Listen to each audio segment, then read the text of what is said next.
Bienvenue sur le podcast Un lectorat minoré. Je suis Stella Marie, créatrice de contenu littéraire. À travers ce podcast, je souhaite mettre en avant des actrices du monde littéraire dont les profils ne sont pas conformes aux normes sociétales. Aujourd'hui, j'accueille Élodie, bookstagrammeuse. Bonjour Élodie. Bonjour Stella Marie. Ça va? Ça va et toi? Ouais, parfait. Déjà, je te remercie d'avoir accepté mon invitation. Merci à toi de l'avoir proposé. Tout d'abord, sur le podcast, j'aime bien déjà présenter la personne que j'interroge. Est-ce que tu peux te présenter pour les personnes qui nous écoutent, s'il te plaît? Oui, bien sûr. Du coup, moi, c'est Élodie, alias Hello SLNT sur Instagram. Donc, comme tu as dit, je suis bookstagrammeuse, donc jeune bookstagrammeuse actuellement. Et du coup, j'ai un Instagram où je parle de livres, où je parle de mes découvertes, où j'explore du coup les différents genres littéraires que je ne connaissais pas auparavant et je rencontre aussi également de nouvelles personnes sur Instagram qui sont également animées par l'amour de la lecture. Ok. Ouais, est-ce que tu peux un peu préciser ton background? Où est-ce que tu as grandi? Est-ce que tu as des passions? Oui, du coup, moi, je suis guadeloupéenne, donc je suis née en Guadeloupe. D'accord. J'ai grandi en Guadeloupe et ensuite, après, je suis partie en France hexagonale pour faire mes études et j'y suis encore du coup pour le travail. Par rapport à mes passions, en fait, c'est assez large. C'est-à-dire que j'aime vraiment tout ce qui est artistique, que ça soit du coup l'écriture, que ce soit la peinture, la sculpture, vraiment dès que c'est manuel, dès que ça touche au côté artistique, j'aime beaucoup ça. Aux aux loisirs créatifs. Voilà, c'est le terme que je cherchais. Et également la lecture que j'ai retrouvée du coup il y a presque bientôt 2 ans. Et en D'accord. parcours scolaire, j'ai fait surtout, en fait, j'ai fait des études. J'ai commencé par une première année de médecine. Et ensuite, j'ai continué vers la voie biologie pour finir, en fait, dans la recherche clinique. Ok, c'est très bien. Ouais, donc tu as un métier complètement différent de tes passions, quoi. C'est ça, à l'opposé. On va venir à ton activité de créatrice de contenu. Ouais, déjà, pourquoi est-ce que tu t'es lancée sur les réseaux sociaux? Parce que, en fait, j'y étais déjà j'avais déjà mon compte perso à moi. Et puis, c'est la génération actuelle, voilà, nous sommes dans une époque quand même très digitalisée. Mm. Donc, les réseaux sociaux sont omniprésents. Et puis, j'avais pas vraiment d'intérêt, je trouvais pas d'intérêt, en fait, que je sois moi, entre guillemets, en tant qu'Élodie sur les réseaux sociaux.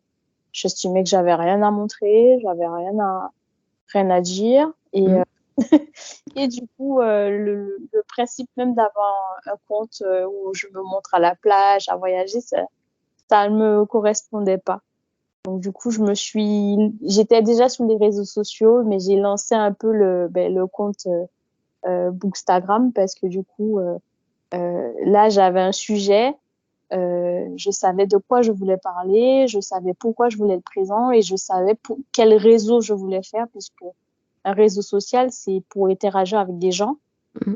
Et j'ai trouvé ça beaucoup plus intéressant que de l'utiliser comme étant un compte de moi, ma vie de tous les jours, qui Ouais, c'est ça. n'a rien, quoi. Donc, Mm. bon, Euh, oui, du coup, t'es sur qu'une seule plateforme, c'est ça? c'est ça. Mais en fait, du coup, c'est vrai que ça m'arrive de plus en plus de penser à YouTube parce que j'ai plus de facilité à notamment parler des livres Mm. à l'oral qu'à l'écrit. Quoique, c'est quand même un exercice qui est intéressant, l'écrit, parce que ça me permet de synthétiser mes idées, de vraiment d'aller droit au but. Mais c'est vrai que les vidéos YouTube me permettraient un peu plus d'expliquer, d'argumenter. Et ce serait un petit peu plus cool parce que forcément, je parle différemment que de la manière que j'écris. Oui, c'est ça. C'est un peu moins formel. Voilà, c'est ça. On va dire le côté un peu drôle, fofolle, etc. Ça se voit pas forcément à l'écrit. Mais pour l'instant, c'est vrai que c'est Instagram uniquement. Donc, qui sait, peut-être un jour, YouTube viendra. Ok. Ouais, puis c'est très chronophage de tenir déjà un seul réseau social. Exactement. Ou là, franchement, Instagram, déjà, il y a la partie un peu des visuels. Mm. Euh, voilà, moi, j'aime bien avoir de beaux visuels. Donc, il y a la partie photo, il y a la partie ensuite rédaction. Après, bien sûr, il y a la partie lecture parce que moi, je lis, donc je passe pas mon temps libre sur Instagram à créer du contenu. Et il y a aussi le côté un peu réflexion, c'est-à-dire que bon, ben, quand tu fais un post, ben, ça s'écrit, ça se prépare. Et sans compter, il y a les stories, donc ça fait déjà. Et puis la vie privée aussi. Donc, ça fait... C'est ça, ça prend du temps. Faut compartimenter un petit peu. Exactement. Et c'est une volonté pour toi de présenter un certain type de littérature ou t'es quelqu'un qui lit un peu de tout? Parce que j'ai remarqué que tu lisais quand même essentiellement euh, des, des romans écrits par des auteurs ou autrices noirs. Et du coup, je voulais savoir si c'était vraiment une volonté de ta part de mettre ces titres-là en avant. Ben, maintenant, oui. Parce qu'à dire vrai, quand j'ai lancé mon Instagram, j'étais pas partie pour, euh, pour faire un focus sur les auteurs et autrices noirs.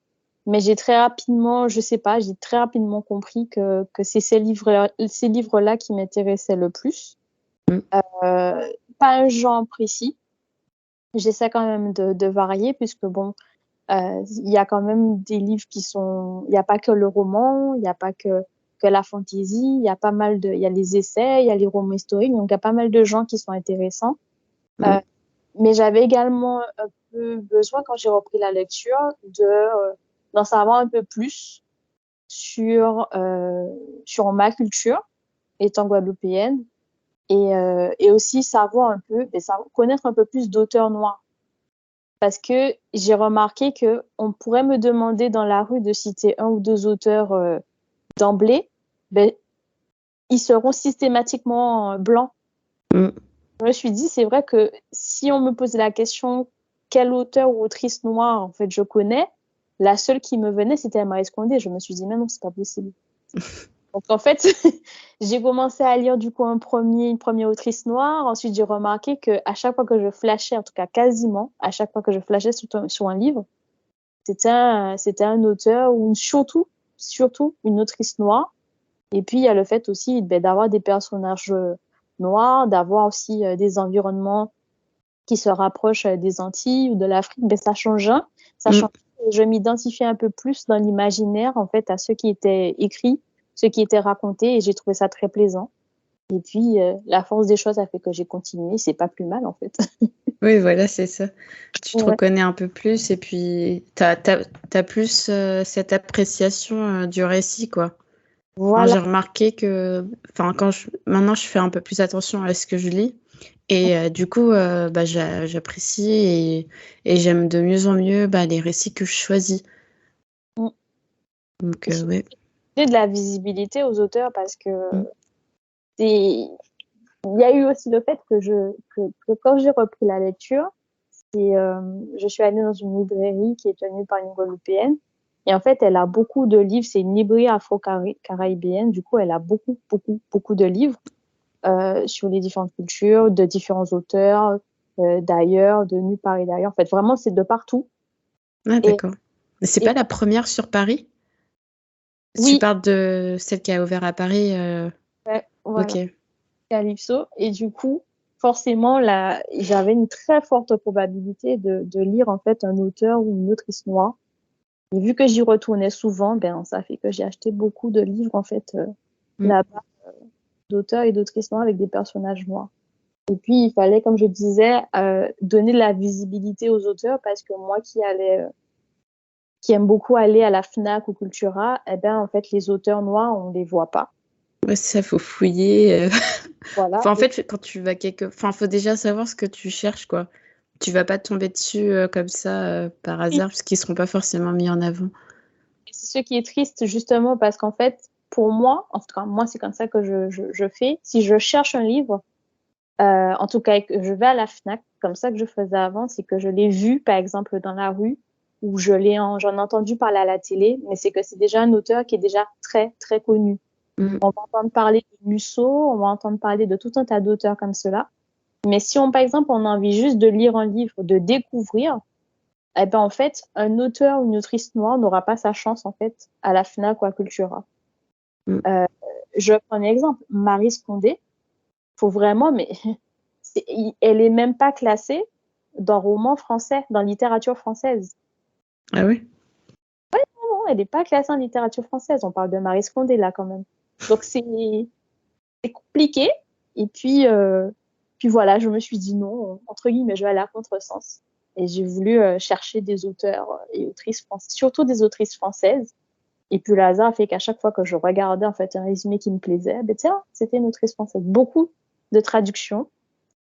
Mais bon, la littérature française noire, elle a encore du travail, du chemin à faire. C'est ça. Et est-ce que depuis que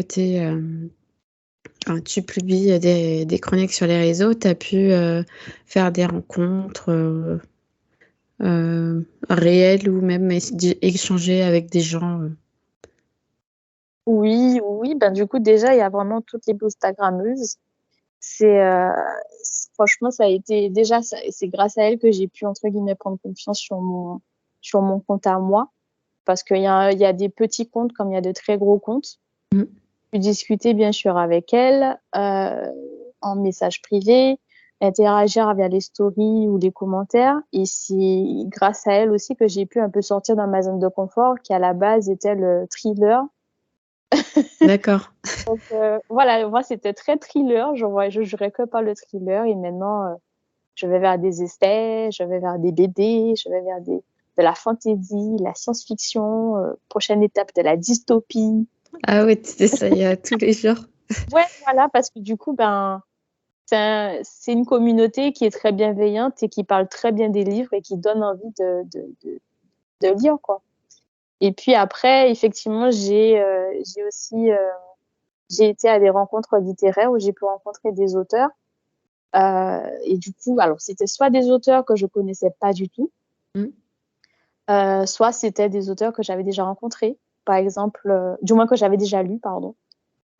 Isis Labo Cabera, Ah oui. ou encore Mathieu Gama, qui est guadeloupéen, qui a écrit un essai. Donc en fait, voilà, des fois je me disais juste, ah ben tiens, le titre du livre m'appelle, eh ben quoi de mieux, au lieu de lire le résumé, eh ben d'aller à la rencontre littéraire et d'entendre l'auteur parler de son livre, et puis comme ça découvrir un nouvel auteur. Donc t'avais déjà lu les livres avant de rencontrer les... Pas toujours. Pas toujours. Ok. Non, je crois que ça m'est arrivé qu'une seule fois de rencontrer l'auteur et d'avoir lu son livre. Alors bon, je savais pas si ça se faisait vraiment entre guillemets d'aller rencontrer un auteur sans avoir lu son livre, mais je pense que c'est tout aussi bien, comme ça on peut directement. Oui, puis il peut te pitcher son roman, enfin. Oui, voilà, il nous donne vraiment envie. Je trouve que c'est l'une des meilleures manières en fait d'acheter un livre, c'est d'être convaincu par l'auteur que son livre en fait nous intéresse. Voilà quoi, il nous tease un peu le livre.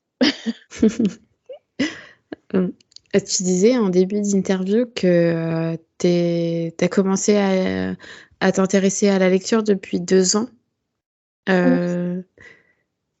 Donc ça a jamais fait partie intégrante de ta vie, quoi. Enfin, je veux dire, avant ces 2 années-là. Oui et non, parce qu'en fait, étant jeune, je lisais quand même. Je lisais quand même beaucoup, beaucoup. Oui, on va dire que je lisais beaucoup. J'étais tous les week-ends à la médiathèque. J'avais toujours un livre en fait avec moi, mais c'était pas des romans, c'était surtout en fait des documentaires. D'accord. Et en fait, parfois il y avait des romans, en fait des petits livres jeunesse, mais c'était surtout des documentaires. Et puis voilà, hein, comme beaucoup, arrivé à l'adolescence, ben, en fait, on change un peu de priorité. Et avec les études, ben, on manque de temps. Et en fait, à un moment donné, c'est devenu un peu une corvée parce que ben, je manquais de temps et je manquais aussi d'envie. Et puis après, c'est revenu. C'est revenu il y a 2 ans, cette envie de lire. D'accord.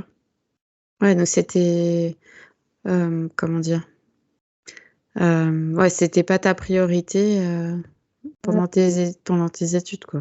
Non, pas du tout. En fait, je suis restée quand même, c'est assez bizarre, hein, mais je suis restée plus de 10 ans sans lire. Ah Euh, oui, ouais, et pourtant, j'adorais aller dans des librairies, j'adorais passer dans le rayon livres de la Fnac, mais c'est comme si j'avais une énorme panne de lecture. Et je pense qu'en fait, que c'est un mélange entre le fait que c'était pas le moment pour moi de lire, parce que mm, j'avais des études, en fait, j'avais d'autres choses. Et en même temps, j'avais pas le livre, le déclic. Le mm. livre qui allait vraiment me redonner envie de lire. Et du coup, ça a pris du temps. Et puis le jour est arrivé où je sais pas, ça m'a piqué. Il y a un truc qui m'a piqué là. Donc, je me suis dit, tiens, j'ai envie d'aller à la librairie Calypso. Ça s'est vraiment passé comme ça.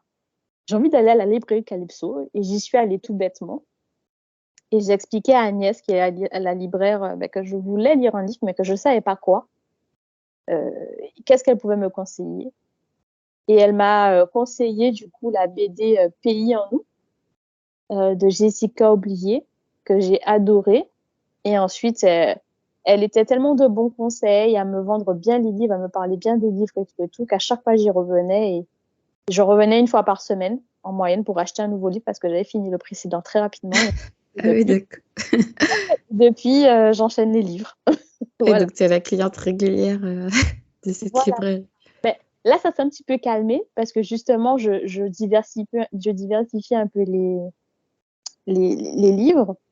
Euh, et puis, mais je continue toujours à lire. Mais c'est vrai que depuis que j'ai repris avec Pays en nous, conseillé par Agnès, ben, je me suis pas arrêtée. Mm. Ah, donc, tu es bien tombée. Ben, c'est ça en fait. Je pense que c'est vraiment important en fait. Ils sont vraiment importants en fait les libraires indépendants. C'est pas du tout le même, comment dirais-je. Ça n'a pas du tout eu le même effet qu'un libraire de la Fnac que j'ai déjà côtoyé. Mm. Et là, ça a eu vraiment un déclic. Et je pense aussi que j'avais besoin de retrouver un hobby. Et du coup, ben, j'ai choisi la lecture et puis ben, c'est reparti. Ok.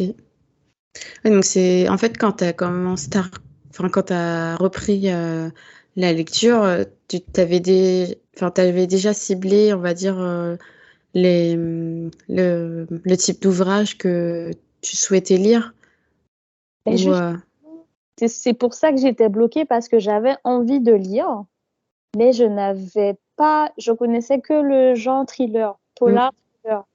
Et en fait, c'est un peu comme si j'avais un gros blocage, une peur de d'autres genres littéraires, une peur d'essayer en fait autre chose, mais aussi un manque de motivation. mm. Parce que je n'ai personne autour de moi qui lit et personne qui a eu ce côté un peu de me pousser à reprendre la lecture. Ah, ben tiens, je vais te conseiller ce livre-là, il va te plaire, et tout ça, tout ça. Moi, j'ai lu ça, ça a changé ma vie, je sais pas trop quoi. Donc, en fait, j'étais un peu dans le monde de tout le monde, métro, boulot, dodo, à regarder la télé ou les séries, et puis c'est tout.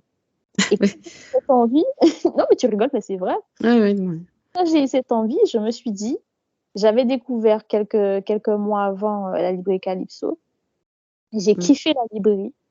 Et en sortant, pendant le boulot, en après-midi, j'ai eu envie, je me suis dit, j'y vais. Je me suis écoutée. Et puis, forcément, quand on a envie de lire et qu'on parle à quelqu'un qui a la même envie, eh ben, en fait, on se connecte et il en ressort ben, tout simplement des choses positives. Eh ben, je suis ressortie avec un livre, hein, parfois deux à la fois, voire même je commandais, je venais chercher vite fait après le boulot. Elle est devenue accro au livre. Et c'est ça, vraiment, c'était en mode tel livre, il sort tel jour. Elle me dit qu'elle va le recevoir. Je lui dis, mets de l'autre côté pour moi. Je passe juste avant la fermeture. Je Ah, restais c'est 1h30 sympa. à parler avec elle dans la librairie. Ah oui, d'accord. Ok. Ah, Donc c'est voilà. sympa. Et ouais, donc tu as fait des rencontres d'auteurs, tu te rendais en librairie, est-ce que tu as fait des salons littéraires? Oui, j'ai fait 3 salons. Il y en a un que je vais refaire du coup, c'est le Festival du Livre de Paris qui revient du coup le week-end prochain. Mm. Donc j'ai fait l'année passée.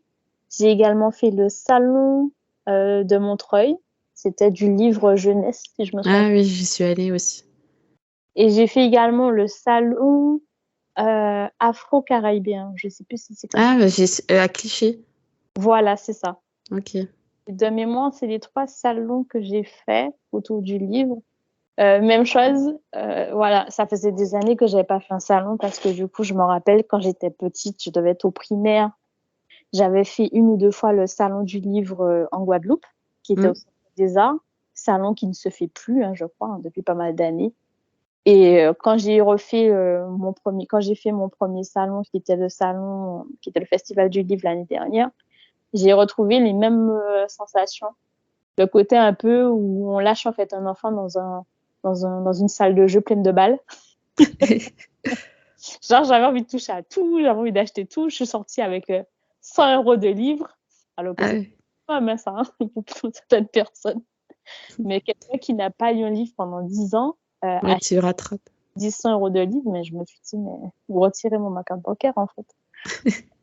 Moi, j'avais jamais fait de salon. Enfin, mon tout premier salon, bah, ça a été le salon du livre afro-caribéen à Clichy.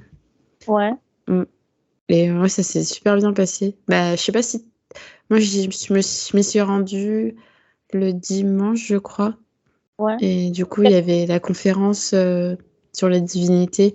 Et j'y avais assisté. Enfin, j'avais participé avec d'autres bookstagrammeuses. Il y avait Joël, Lydie et Hélène. Ah, d'accord. Ah oui, quand même. Mais je sais pas ils sont à combien d'éditions. Je l'ai découvert. Je sais pas. Bonne question. Mais ça fait pas mal de temps qu'ils organisent ce salon, hein. Ça fait quelques années. Ouais. Non, il était intéressant parce que j'ai pu aussi acheter quand même un livre pour ma nièce. Mm. Vraiment, ben, ça rejoignait un peu. Ben, c'était totalement dans le genre de livre que je voulais lire et découvrir. Donc c'est top. Et j'ai oublié, il y a un 4e salon que j'ai fait l'année dernière qui est revenu cette année, la 2e édition que j'ai pas pu faire. Mais j'ai fait la première, c'était le salon du livre africain. Ah, bah, je l'ai fait aussi. On a fait Je l'ai fait, bah, c'était il y a pas longtemps, là, c'est en février. Ouais. Ouais. C'était mi-mars, je crois. Ah, ouais, peut-être un peu plus tard. Et du coup, voilà, donc c'est 4 salons. Mm. Ouais, il y avait pas mal de monde là cette année. Ben, même l'année dernière, il y avait beaucoup de monde. Franchement, pour une première édition, l'année dernière, Mm. c'était ouf. C'était top parce que ça montrait clairement que les gens étaient intéressés, que ça répondait aussi à une demande. Mm. Et en plus, franchement, il y avait vraiment pas mal de livres. Il y avait des livres pour les enfants, il y avait des BD, il y avait des romans, il y avait pas mal de choses. Il y avait des auteurs, il y avait des maisons d'édition aussi. Contrairement en fait, j'ai trouvé que c'était un peu à l'opposé du Festival du Livre de Paris, qui lui, en fait, c'est vraiment le Festival du Livre des grandes maisons d'édition. Ouais, c'est peut-être un peu plus élitiste. Voilà, c'est ça. Mm. C'est-à-dire que des petites maisons d'édition, il y a très peu de chances, je pense, qu'on la trouve parce que c'est pas du tout le même format. Je pense que c'est pas du tout la même clientèle, Mm. la même cible, pardon, la même cible. Et du coup, le fait d'avoir un salon du livre africain, ben, bien sûr, c'est pas que africain, hein. Mais en tout cas, ça donne la chance quand même à pas mal d'auteurs et à de maisons d'édition ben, de se faire connaître. Et j'ai trouvé ça top. Et je crois même qu'il y avait des conférences aussi qui étaient réalisées. Je suis pas sûre. Il me semble, j'ai pas assisté cette année. Enfin, j'ai juste fait le salon, mais j'ai pas assisté à des conférences, mais oui. Mais l'initiative est très bonne et l'année prochaine, si je peux, j'irai de nouveau. Ouais, moi aussi, je pense que j'y retournerai. Parce que ouais, c'est assez prometteur. Enfin, il y avait pas mal de choses intéressantes. J'ai pas pu tout voir, mais le peu que j'en ai vu, c'était pas mal. Tu as pu faire des achats? Oui, j'ai acheté un poche. euh, Alors attends, parce que je me souviens plus. C'est Akweke Emezi. Je veux pas dire de bêtises, mais c'est une auteurice nigériane. Mhm. Alors, j'ai pas le pitch en tête, mais enfin, c'est une autrice nigériane et il me semble que c'est du fantastique. D'accord. Mais je me souviens plus le titre, honnêtement. Je l'avais repéré parce qu'il est sorti en février, je crois, février ou mars, en poche. Et bah là, je l'ai vu au salon et du coup, je l'ai pris. Ouais. Tu connaissais pas du tout l'autrice avant? Non, pas du tout. Enfin, j'ai jamais lu ses ouvrages. Je les connaissais de nom, mais j'ai jamais vu ses ouvrages. Ouais, ce sera l'occasion de Mm. de découvrir. Ouais, j'ai prévu de le lire là dans les semaines qui arrivent. Ouais. Et je voulais aussi acheter un livre de Sherifa Tabiou, mais c'est une autrice auto-éditée.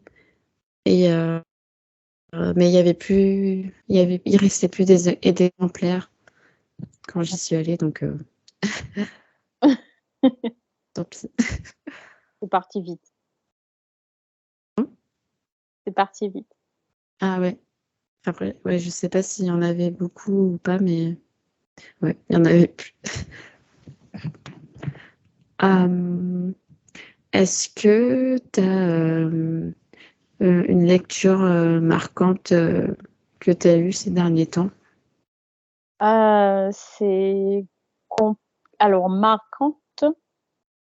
Euh, Enfin, ouais, dans le sens où, enfin, ça peut être positif comme négatif ou, enfin, quelque chose qui t'a interpellé dans l'ouvrage, je sais pas. Il y a différents marquantes. Ce serait sur différents angles. D'accord. Et, il y aurait un livre qui m'a marqué dans le sens où j'ai adoré et Hmm. j'ai été surprise. Par exemple, Les Immortels. Je pense que j'ai déjà saoulé pas mal de Ah oui. sur mon Instagram avec ce livre-là. Et j'ai déjà précommandé le tome 2. Alors, pourquoi celui-ci m'a marqué? Parce que c'est de la fantasy. Et c'est le premier livre fantasy que je lis. Parce que c'est un genre littéraire qui me faisait peur, mais de ouf. Hmm. Non, le deuxième, pardon. C'est le deuxième. Le premier, je l'ai lâché. Et je l'ai repris ensuite. Et Les Immortels, c'est le premier du coup que j'ai lu et que j'ai fini d'une traite, en fait. Ah oui? J'ai beaucoup aimé. Et pourtant, c'est de la fantasy, donc j'étais sceptique. Et j'ai beaucoup aimé. Donc, il m'a marqué parce que j'ai été choquée de voir que je comprenais la fantasy, que ça allait avec moi, etc., etc. Deuxième livre qui m'aurait marqué, je dirais Tropique Toxique. Là, pas par rapport au genre, parce que c'est une BD, mais c'est par rapport au thème, puisque du coup, c'est une BD qui a été écrite par Jessica Oblier, Ah et d'accord. voilà, avec une illustratrice, et ça parle en fait du chlordécone, donc un pesticide de la chlordécone, donc un pesticide qui a été répandu pendant des décennies en fait en Guadeloupe et en Martinique, Hmm. et qui fait des ravages encore actuellement et pendant encore pas mal de décennies encore, puisque les terres sont polluées. Et en fait, la chlordécone, j'en ai entendu parler, bien sûr, quand j'étais en Guadeloupe, et même jusqu'à présent, j'en ai toujours entendu parler. Mais je n'avais pas de moyens de m'informer. Et ce livre-là, sous la forme de BD, m'a donné énormément d'informations. Donc, c'est un peu style, je ne sais pas si on peut appeler ça roman historique ou documentaire, mais c'est un entre-deux D'accord. fait qui peut être lu par les grands comme les petits. Et ça m'a marqué parce que quand je le lisais, je me disais, mais j'étais là en mode, what?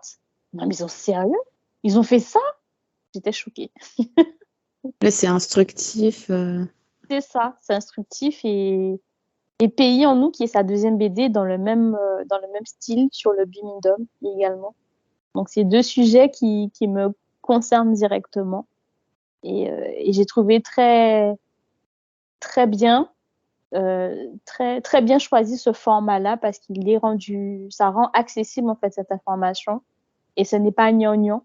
Voilà, ce un peu de livres d'histoire en 1800, 1900, 2000, il s'est passé ici. Là, c'est pas lourd, c'est pas barbant, quoi. Ouais, voilà, c'est ça. C'est même un livre, je pense, qui pourrait être présenté à l'école, vraiment. Donc, voilà. Je pense que c'est les 2. Et après, un petit troisième. Un petit troisième, c'est La prophétie des sœurs. Ah oui, ouais, je l'ai lu. Tu l'as lu? Ouais, enfin, je les ai grave aimés. J'avais anticipé sa sortie depuis cet été. Enfin, ouais, le début de l'été. Et j'ai acheté pas très longtemps après qu'il soit sorti. Pareil. Mais en fait, du coup, c'est par hasard. Preuve en est que le réseau de Bookstagrammeuses est utile puisque du coup, j'en ai pas du tout entendu parler. Ah ouais? Autre part que sur Instagram et grâce à Laurie. Et c'est Laurie dans sa vidéo, dans une de Ah ses oui, elle a fait une chronique, ouais. Et elle a fait une chronique où elle disait que ce livre allait sortir. Et en fait, c'est simple. Elle a dit autrice martiniquaise. Elle m'a perdue. J'ai dit j'achète. Et même pas la peine. J'ai vu la couverture. J'ai entendu autrice martiniquaise. J'ai dit Laurie, n'en dis pas plus. Ma carte bancaire, elle est là. J'achète. Et en fait, ouais, il est vachement bien. Donc, et du coup, pourquoi t'as aimé Enfin, qu'est-ce qui t'a plu dans le roman? Alors, j'ai trouvé que c'était ingénieux de la part de l'autrice de mettre en scène 4 jeunes filles, si je me trompe pas, qui ont le même âge, donc voilà, et qui viennent de 4 endroits différents et qui sont toutes liées, du coup, par une prophétie, par en fait une sorte de destinée. Et en fait, ça tourne autour bien sûr de l'esclavage. Et en fait, l'histoire véhicule en fait des valeurs. Elle véhicule également, elle fait prendre conscience de certaines problématiques telles que le racisme, etc., le sexisme, etc. Et à la fin, c'est quelque chose qui est très important et je pense peut-être qui n'est pas très répandu, c'est qu'il y a une partie de recherche puisqu'elle a quand même fait ses recherches pour son livre. Et elle les a mis, elle a fait un dossier historique où on peut du coup en savoir plus sur les Kalinago, sur les différentes populations, les autochtones d'antan, et avoir le côté historique, avoir les informations sans qu'elles soient romancées, quoi. Donc, et c'est un livre qui se lit très bien, et même chose, ça peut être lu par des adolescents sans problème, quoi. Ouais, toute tranche d'âge. Enfin, jeunesse peut-être pas, mais ouais, je pense à partir de 13 ans, 12-13 ans.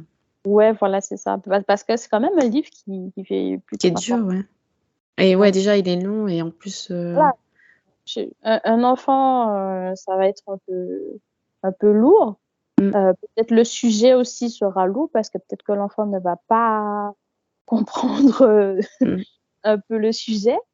Mais je pense que oui, un ado, voire même pré-ado, oui, peut commencer à s'intéresser et le livre n'aborde pas de sujets choquants. En tout cas, la manière dont c'est écrit, j'ai pas trouvé ça choquant, tel que par exemple de la violence ou du sexe, etc. Pas du tout. Pas du tout ça. Donc non, j'ai beaucoup aimé. Donc voilà, je dirais voici mes 3 livres qui m'ont marqué. D'accord. Merci pour tes recommandations. Ah ben de rien.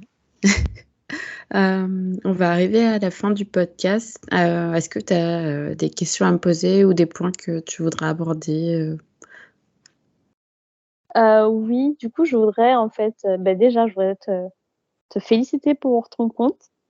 Merci. Du coup, je pioche quand même des idées de prochaines lectures dessus. Franchement, tu fais un très beau travail. Et Merci. en fait, je me posais la question justement, toi, quel est ton genre littéraire de prédilection? Alors moi, c'est la fantaisie. Enfin, j'aime pas trop me restreindre à ça, mais on va dire tout ce qui se rapporte au monde de l'imaginaire, je dirais. Même étant plus jeune, alors moi j'ai toujours lu du coup. Enfin, la lecture, ça a toujours fait partie de ma vie. C'est vrai que pendant mes études, j'avais laissé un peu de côté, mais ça a duré, enfin, ça n'a pas duré une décennie, quoi. Quelques années. Oui, pas comme.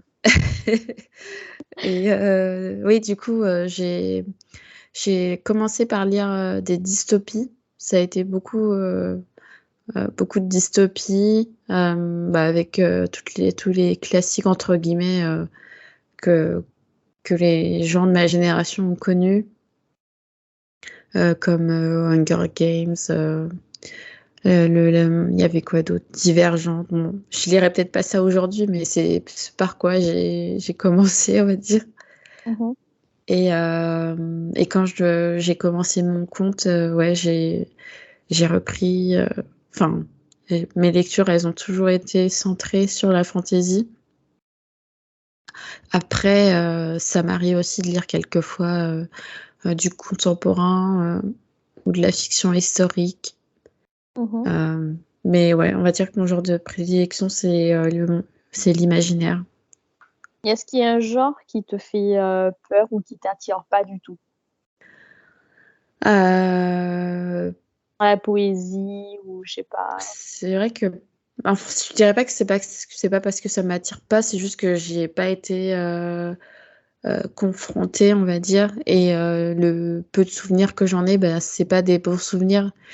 Du C'est coup, j'ai ça. pas spécialement envie de m'y replonger comme la poésie. Enfin, moi, j'ai le truc très scolaire qu'on nous apprenait à l'école, et du coup, enfin, même si je sais qu'il y a des textes qui pourraient me plaire. euh, la manière dont ça m'a été enseigné et dont le genre m'a été introduit, j'ai pas trop envie pour l'instant. Mais faudrait que je m'y penche aussi. Ça, Et une ouais. discussion que j'ai eue dernièrement, je pense que c'est une question de. En fait, ça viendra avec le temps. Mm. Puisqu'en fait, je pense que le genre de littéraire qu'on aime, et par rapport à celui qu'on n'aborde pas trop, en fait, ça change peut-être parfois en fonction de l'âge. Moi qui Ouais, aimais aussi. beaucoup le thriller polar parce que c'était quelque chose de très factuel. Voilà, j'arrivais parfaitement en fait à m'imaginer un homme, voilà, policier, etc. Parce que je connaissais le principe. Par exemple, je m'imaginais une série dans la tête, Mm. j'en voyais à la télé, euh, mais plus jeune, j'avais encore plus de facilité à lire Peggy Sue, qui était de la fantasy. D'accord. Ça a changé ensuite au thriller parce que ben, j'ai grandi et j'avais besoin plus de réalité, d'être dans les faits parce qu'il y a la télé en fait qui est arrivée où les dessins animés ont été remplacés par de la série. Donc je suppose que peut-être dans 20 ans, 30 ans, ben, peut-être là, tout ce qui est science-fiction, tout ce qui est roman, de romans historiques, tout ça, peut-être que ça va me lasser, peut-être qu'il y aura un peu plus de mélancolie, de poésie, ce genre de choses. Je pense que ça évolue avec l'âge aussi. Ouais, ça peut. Après, c'est vrai que thriller et policier, c'est pas des genres vers lesquels je me tourne parce que du coup, comme j'aime bien aussi, enfin, j'aime bien centrer mes lectures autour d'auteurs et d'autrices racisés, bah, il n'y a pas énormément, en tout cas en maison d'édition, je trouve pas énormément d'ouvrages de thrillers écrits par des personnes racisées. Donc Ça, il y a aussi ça aussi, c'est ça qui me freine, c'est que c'est vrai. bah ouais, il n'y a pas trop de représentation, on va dire, ethnique, raciale, ou même de communautés religieuses. Enfin, c'est assez fermé. Donc c'est aussi pour ça que ça m'attire pas trop. Et c'est plutôt redondant, je trouve. Ah ouais? Parce qu'en fait, je pense que c'est pour ça que ce genre-là, en fait, je l'aimais beaucoup parce que c'était une valeur sûre. Ah, Il y tu avait, savais à quoi t'attendre. ouais, voilà, il y avait forcément un rebondissement à la fin. Mm. Il n'y avait pas le coup où, ben, la fin, en fait, entre guillemets, je suis déçue. Il y a un meurtre, forcément, il va être résolu à la fin. Oui, voilà. Pas surprise, c'est ça que j'aimais beaucoup, je pense. Donc, en fait, Mm. un thriller, à part la manière dont l'histoire se déroule, à part peut-être le nombre de personnages, d'après ce que je vois, après, bon, j'ai pas la science infuse, hein, mais Mm. en tout cas, je prends un thriller entre les mains que je regarde et que je lis le résumé derrière, la quatrième de couverture. Ah ben, c'est souvent, par exemple, une psychologue ou un policier à la retraite, voilà. Et du coup, ben, il y a, je sais pas moi, il y a un corps qui a été retrouvé, démembré, et ils ont trouvé une oreille. En fait, c'est toujours quelqu'un qui a été tué. Ouais, il y a un schéma narratif qui se répète. Exactement. Donc, il n'y a pas le côté, en fait, surprise, ou par exemple, contrairement à d'autres genres, où du coup, ça va vraiment, ben, comment dirais-je, où ça va vraiment changer. On va se dire, ah, ben oui, ce livre-là, ah, ben j'ai jamais lu ça, ça peut être intéressant. Un Mm. polar, c'est un polar. Un thriller, c'est un thriller. À la limite, polar, peut-être il y a un peu plus d'ouverture.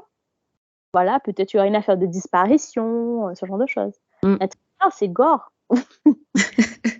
Il y aura toujours, en plus, c'est du sang, des trucs, voilà. Donc bon, c'est Mm. une valeur sûre quand on veut lire et qu'on a besoin, je pense, de quelque chose qui nous rassure et qu'on sait déjà. Mais sinon, je trouve qu'il y a pas, ça change pas énormément. Ça peut D'accord. Ouais, donc je rate pas grand-chose, c'est ça. Non, ben, je sais pas. selon moi, non, parce que du coup, tu vois, même là, moi qui ai repris la lecture, et Mm. pourtant, j'ai lu, hein. J'ai lu des thrillers. J'ai lu un livre qui s'appelle Paz, que j'ai beaucoup aimé. Mais on va dire que il est très bien écrit, il est très rythmé, vraiment, ça a vraiment l'image d'une série policière, très bien faite. Vraiment, je m'imaginais parfaitement dans ma tête le livre en série. Mais ça me manquait, je sais pas comment expliquer, ça me touchait plus autant qu'avant. Je n'étais plus aussi réceptive qu'avant. Et j'avais besoin de nouveautés. J'avais trop ce sentiment de déjà vu. Ah ouais. C'est peut-être ça aussi quand tu lis beaucoup de livres d'un même genre. Enfin, t'es préparé à tout limite, quoi. Voilà, en fait, les sensations, déjà cette sensation de déjà vu. Mm. C'est-à-dire que je sentais déjà, en fait, quand je vois le livre, parce qu'on regarde tout, hein, quand on finit le livre aussi, combien de pages il nous reste. Mm. Et bien, du coup, quand je voyais qu'il me restait peu de pages, je savais qu'il allait y avoir un rebondissement. Je savais que ça allait se résoudre. C'est un peu Oui, ce forcément. côté, bon, ben, l'excitation, en fait, elle disparaît au fur et à mesure. Donc, ça a été une belle lecture. Mais c'est pas la même sensation que de lire un genre littéraire que je n'ai jamais vu, que je n'ai jamais lu, ou encore, par exemple, la fantasy qui est très vaste. Ah ben, je pense que c'est quasiment impossible de tomber sur deux livres qui se ressemblent vraiment. Tellement c'est vaste, en fait. On peut tellement faire de choses dans la fantasy. Le polar, le thriller, c'est un peu Mm. restreint. C'est très factuel. Ouais, puisque ouais, du coup, la fantaisie, enfin, ça touche à l'imagination et les gens, enfin, créent pas de la même manière, enfin, ont pas forcément déjà les mêmes inspirations et ont pas, enfin, on n'a pas tous et toutes le même imaginaire, quoi. Exactement. Euh, alors, il y a une question que je pose quasiment tout le temps. Euh, Enfin, il y en a deux déjà. Où est-ce qu'on peut te retrouver sur les réseaux sociaux déjà? Alors, moi, c'est sur Instagram.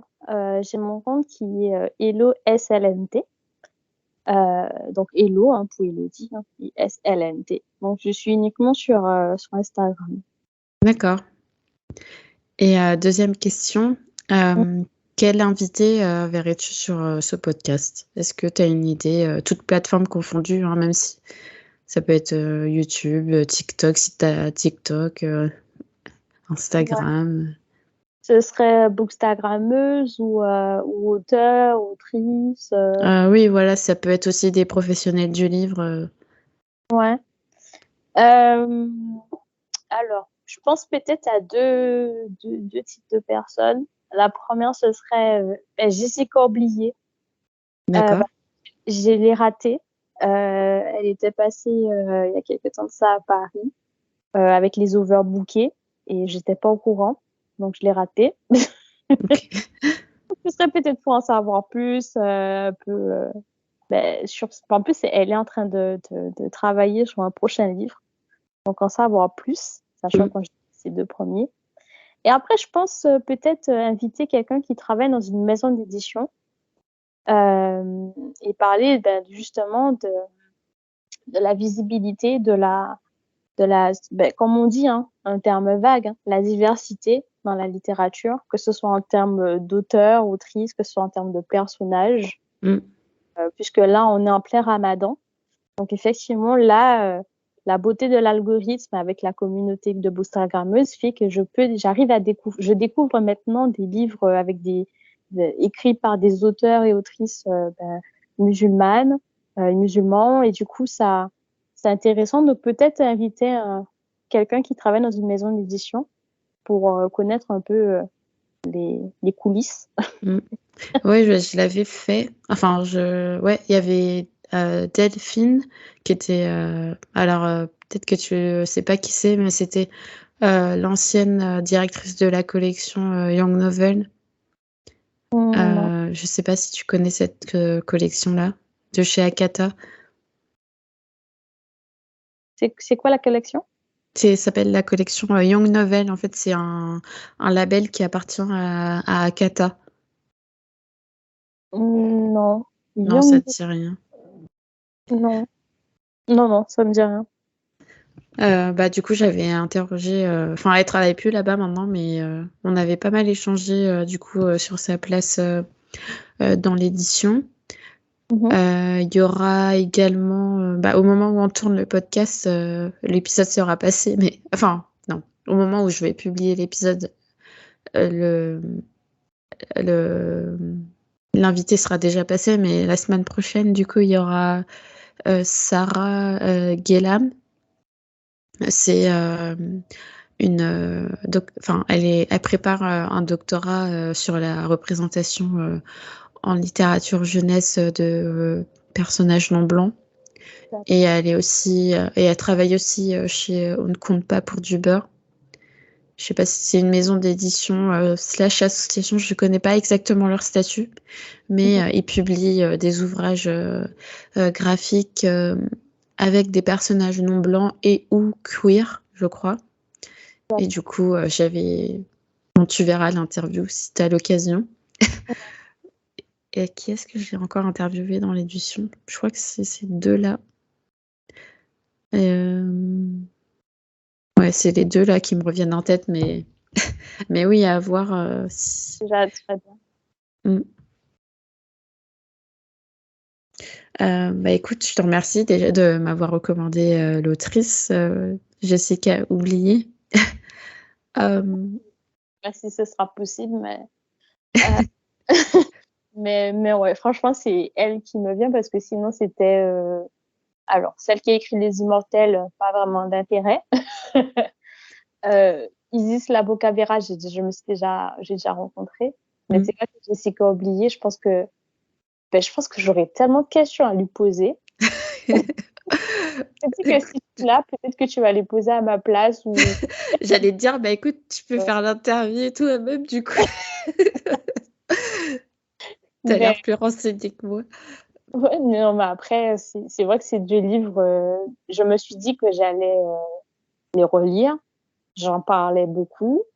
Parce que ces deux livres, je pense que ça répondait en fait à un besoin et que je sais pas comment m'expliquer, mais vu qu'aussi que ça me concerne directement, c'est un peu comme si, quand je lisais le livre, ben en fait, c'est comme s'il y avait quelqu'un qui avait compris qu'il y avait, que je comprenais pas. Voilà, que je comprenais pas ces deux sujets, que c'est des informations que je pouvais pas trouver par moi-même sur Internet, que je pouvais pas parler de ça avec les gens autour de moi parce que même eux ne savaient pas les tenants, les aboutissants de ces histoires-là. Et qu'elle s'est dit, tu sais quoi, t'inquiète, Elodie, je vais faire un livre, tu vas trouver des trucs dedans, tu vas comprendre. Et quand j'ai lu le livre, j'ai fait, mais d'accord, maintenant je comprends, maintenant j'ai de quoi parler, de ça, je sais à peu près qu'est-ce qui s'est passé. Donc ouais, non, franchement, elle a fait un travail de dingue. Et franchement, elle mérite d'être connue parce que franchement, c'est pas n'importe qui, je pense, qui ferait un travail comme ça de fond, enfin, une idée en plus. Et en plus, en faire deux. Je sais pas sur quoi le troisième va tenir, de quoi il va parler, mais j'ai hâte. Écoute, je vais me pencher sur son travail et puis on verra par la suite. Je te remercie encore une fois, pour cet échange Bah, de rien, merci à toi. et je remercie également, les auditeurs et auditrices, d'avoir écouté cet épisode, d'un lectorat minoré et je vous dis à tous et à toutes, à très bientôt.